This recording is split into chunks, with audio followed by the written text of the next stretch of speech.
We start with the Middle East Respiratory Syndrome, or MERS, outbreak in Korea. 14 more patients have been confirmed today, putting the current total at 122. Let's go straight to our Kim Ji-yeon, who joins us at the news centre. Ji-yeon, what's the latest? Well, Mark, out of the 14 new patients, 8 were infected while visiting Samsung Medical Center in southern Seoul, now the epicenter of the virus. This is also where the 39-year-old pregnant woman picked up the virus. Authorities say if her condition worsens, they'll perform a C-section. She was due later this month. The Samsung Medical Center has also just announced that they are managing more than 2,500 people who may have come into contact with the virus.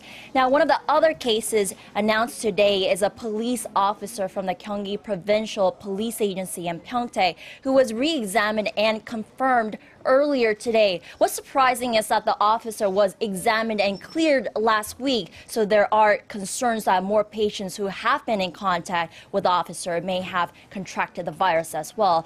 The officer told health authorities that he had high fever after seeing an acquaintance who came back from a trip to Saudi Arabia late last month. The 35-year-old officer first showed symptoms on May 31st and was isolated on June 2nd, but was cleared of the virus on the 3rd and discharged on the 4th.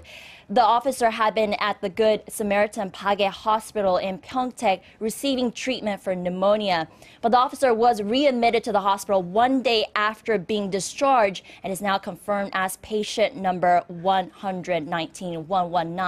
And in response, 9 police officers from the same precinct have been quarantined in their homes, and the police agency says it will take additional precautionary measures after consulting the health authorities.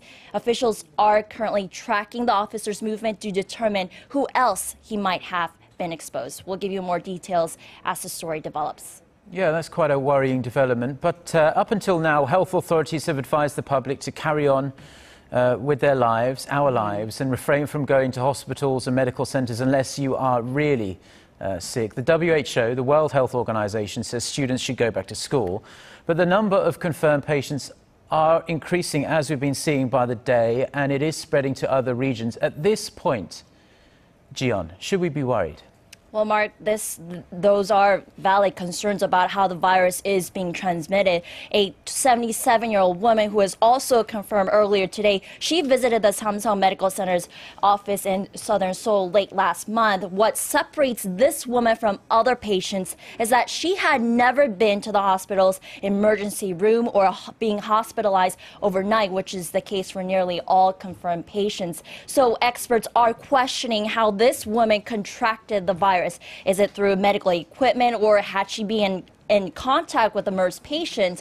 And although the possibility of airborne transmission is very slim, authorities are conducting a thorough investigation. Back to you, Mark.